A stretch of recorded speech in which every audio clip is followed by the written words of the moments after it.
Hey readers, welcome back. Today we will be reading Cloudy with a Chance of Meatballs, written by Judi Barrett.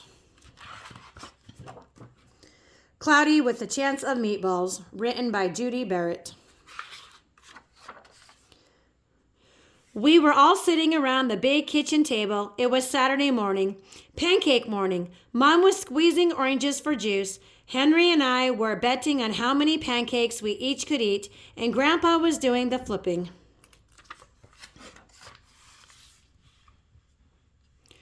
Seconds later, something flew through the air headed towards the kitchen ceiling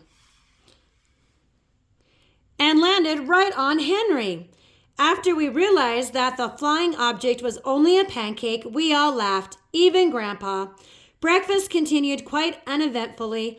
All the other pancakes landed in the pan, and all of them were eaten, even the one that landed on Henry.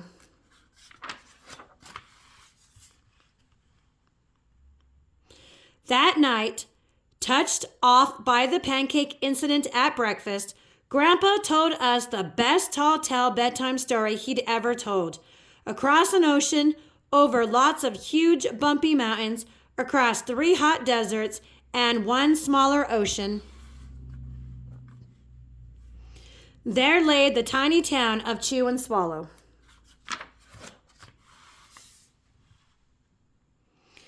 In most ways, it was very much like any other tiny town. It had a main street lined with stores, houses with trees and gardens around them, a schoolhouse, about 300 people, and some assorted cats and dogs. But there were no food stores in the town of Chew and Swallow. They didn't need any. The sky supplied all the food they could possibly want. The only thing that was really different about Chew and Swallow was its weather. It came 3 times a day, at breakfast, lunch, and dinner. Everything that everyone ate came from the sky. Whatever the weather served, that was what they ate. But it never rained rain, it never snowed snow, and it never blew just wind. It rained things like soup and juice, it snowed mashed potatoes and green peas, and sometimes the wind blew in storms of hamburgers.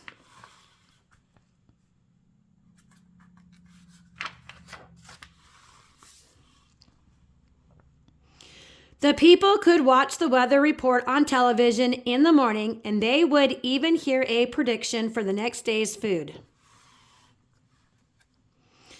When the townspeople went outside, they carried their plates, cups, glasses, forks, spoons, knives, and napkins with them. That way, they would always be prepared for any kind of weather.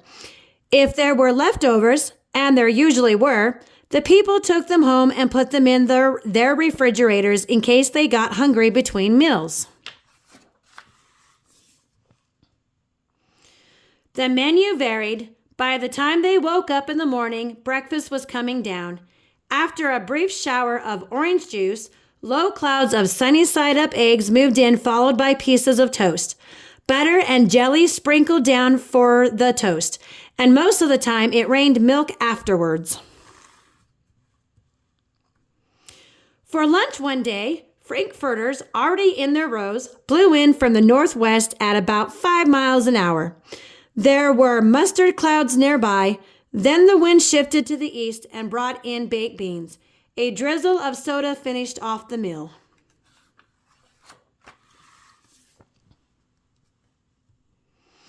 Dinner one night consisted of lamb chops, becoming very heavy at times, with occasional ketchup. Periods of peas and baked potatoes were followed by gradual clearing, with a wonderful Jell-O setting in the west. The Sanitation Department of Chew and Swallow had a rather unusual job for a sanitation department. It had to remove the food that fell on the houses and sidewalks and lawns. The workers cleaned things up after every meal and fed all the dogs and cats.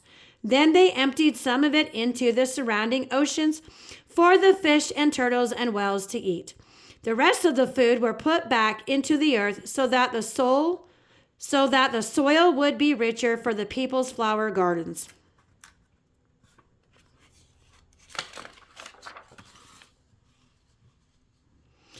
Life for the townspeople was delicious until the weather took a turn for the worse.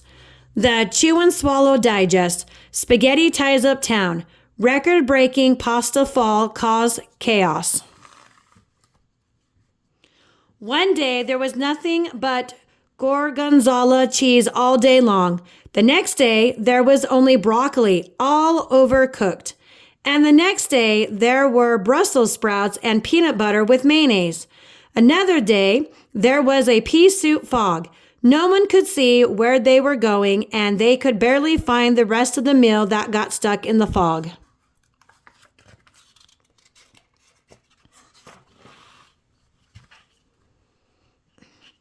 The food was getting larger and larger, and so were the portions. The people were getting frightened. Violent storms blew up frequently. Awful things were happening.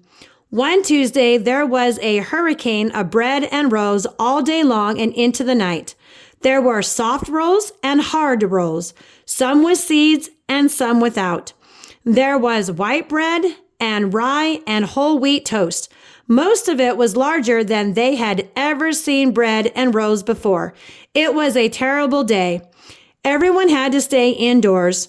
Roofs were damaged, and the sanitation department was beside itself. The mess took the workers 4 days to clean up, and the sea was full of floating rolls. To help out, the people piled up as much bread as they could in their backyards. The birds picked at it a bit, but it just stayed there and got stellar and stellar. There was a storm of pancakes one morning and a downpour of maple syrup that nearly flooded the town. A huge pancake covered the school. No one could get it off because of its weight, so they had to close the school.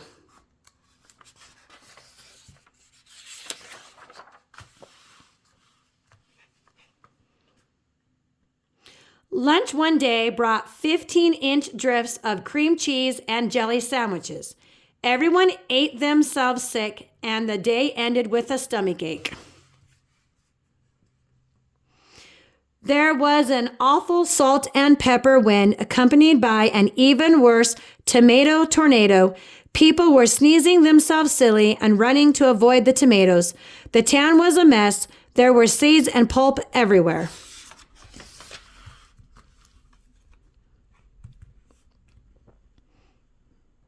The sanitation department gave up. The job was too big. Everyone feared for their lives. They couldn't go outside most of the time. Many houses had been badly damaged by giant meatballs. Stores were boarded up, and there was no more school for the children. So a decision was made to abandon the town of Chew and Swallow. It was a matter of survival.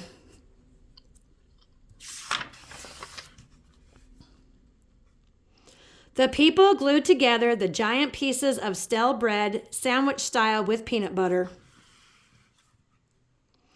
It took the absolute necessities with them and set sail on their rafts for a new land.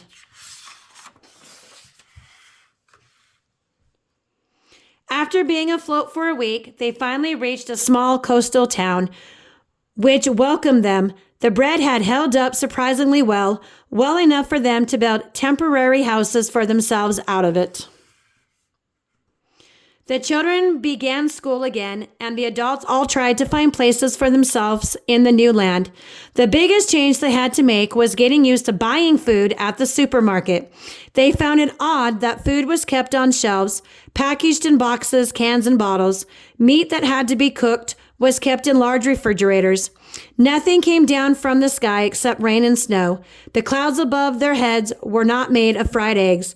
No one ever got hit by a hamburger again, and nobody dared to go back to Chew and Swallow to find out what had happened to it. They were too afraid. Henry and I were awake until the very end of Grandpa's story. I remember his goodnight kiss.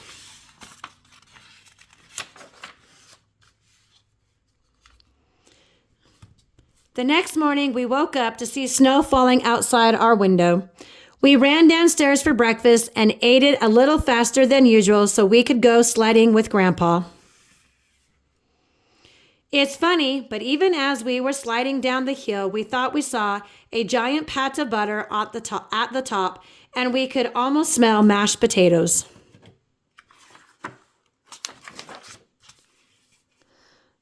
The end. Thank you for reading Cloudy with a Chance of Meatballs with me today.